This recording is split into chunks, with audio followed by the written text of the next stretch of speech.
Bapak, Ibu, dan Saudara yang terkasih dalam Kristus, Shalom, salam sehat dan senantiasa bahagia. Bapak, Ibu, dan Saudara yang terkasih, pada hari ini kita bersama-sama mendengarkan bacaan Injil dari Injil Matius bab 9 ayat 1 sampai dengan 8. Orang lumpuh disembuhkan. Di dalam perikop ini saya tersentuh, saya terkesan dengan ayat yang kedua, khususnya ayat kedua B, di mana disebutkan di situ, percayalah hai anakku, dosamu sudah diampuni. Ayat ini sungguh sangat menginspirasi hidup saya. Ayat ini sungguh sangat memberikan peneguhan di dalam perjalanan kehidupan saya, dari saya muda hingga hari-hari ini yang saya lalui.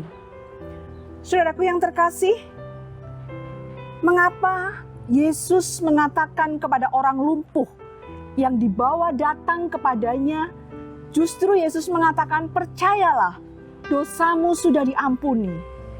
Orang lumpuh yang datang kepada Yesus saat itu, dia membutuhkan pertolongan, dia membutuhkan penyembuhan secara fisik.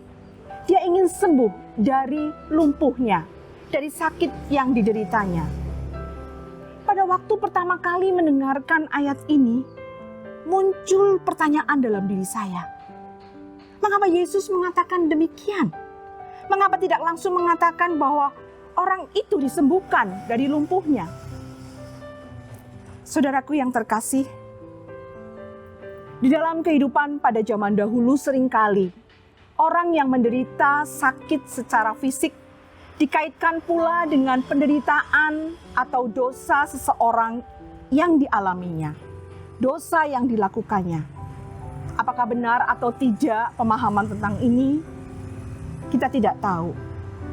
Namun dalam kehidupan sehari-hari seringkali ditemukan bahwa orang mengalami sakit karena ia mengalami sakit batinnya, karena ia mengalami suatu beban di dalam dirinya, di dalam hidupnya.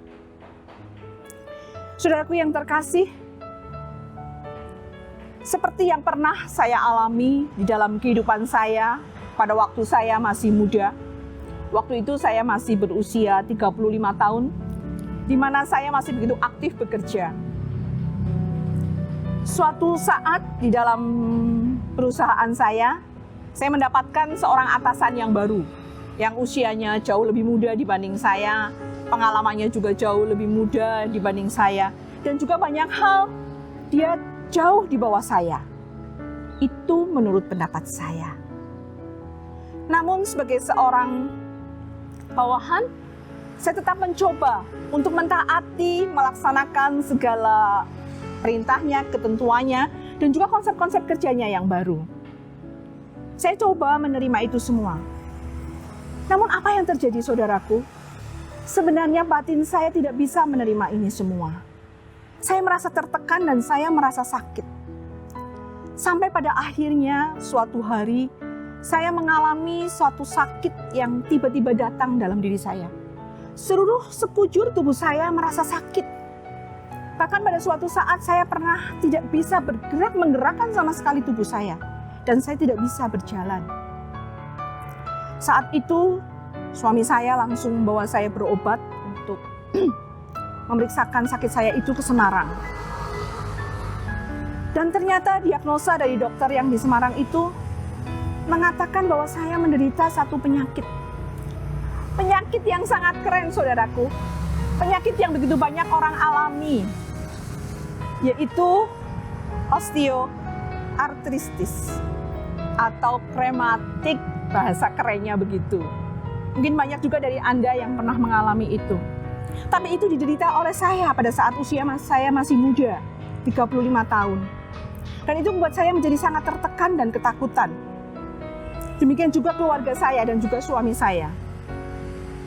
Akhirnya setelah mengalami satu proses pengobatan dan juga pemeriksaan, akhirnya saya harus berobat ke sana setiap seminggu sekali.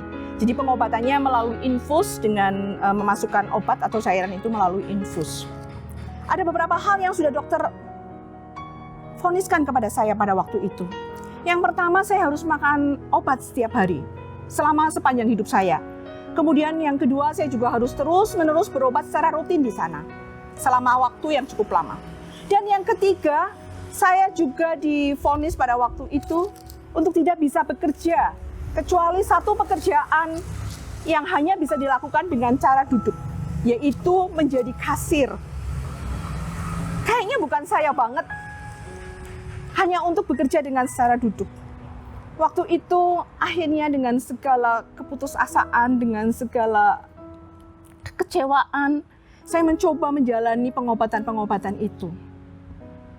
Dan akhirnya pada masa-masa itu pun juga dengan dibimbing oleh pembimbing rohani saya dituntun, saya coba digali, saya coba diajak lagi untuk melihat kembali aspek-aspek kehidupan saya.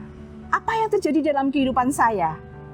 Saya mencoba merefleksikan itu, saya mencoba melihat itu, saya melihat kehidupan saya bersama keluarga dan juga di dalam pekerjaan saya. Akhirnya diketemukan bahwa saya mengalami satu luka, saya mengalami satu sakit hati yang amat sangat, saya mengalami satu kekecewaan yang luar biasa, yang akhirnya itu menjadikan saya menjadi sakit. Singkat cerita saudaraku, akhirnya saya diajak untuk datang kepada Yesus dengan secara sungguh-sungguh.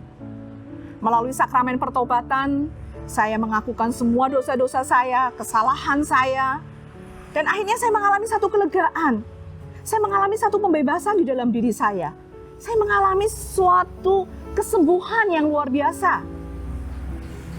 Dan akhirnya melalui pengobatan yang saya juga coba tekuni saat itu, akhirnya saya bisa menjadi sembuh. Saya sembuh secara total hingga saat ini. Hingga saya tidak perlu memakan obat setiap hari. Saya tidak perlu hanya melakukan satu pekerjaan yang hanya kulakukan dengan duduk saja. Tidak. Saya bisa menjadi seperti sekarang ini. Karena melalui sakramen pertobatan yang saya terima, melalui pengampunan dosa yang saya terima, melalui absolusi yang saya terima, melalui imam, akhirnya saya dapat diampuni dosa-dosa saya. Dan akhirnya saudaraku yang terkasih, jika Anda juga ingin dibebaskan dari segala rasa sakit, beban hati, dan juga mungkin Anda mengalami satu sakit fisik yang Anda alami, ada dua hal yang bisa Anda lakukan. Yang pertama, datanglah pada Yesus. Yang kedua, mohonlah ampun atas dosa-dosa Anda. Karena dengan begitu Anda akan mengalami satu kelegaan. Anda akan mengalami satu pembebasan. Anda akan bersuka cita dan Anda bisa bergembira. Karena hati yang gembira adalah merupakan salah satu imun bagi Anda dan juga bagi saya di masa pandemi ini. Supaya kita tetap sehat, kuat, dan bahagia. Tuhan memberkati Anda.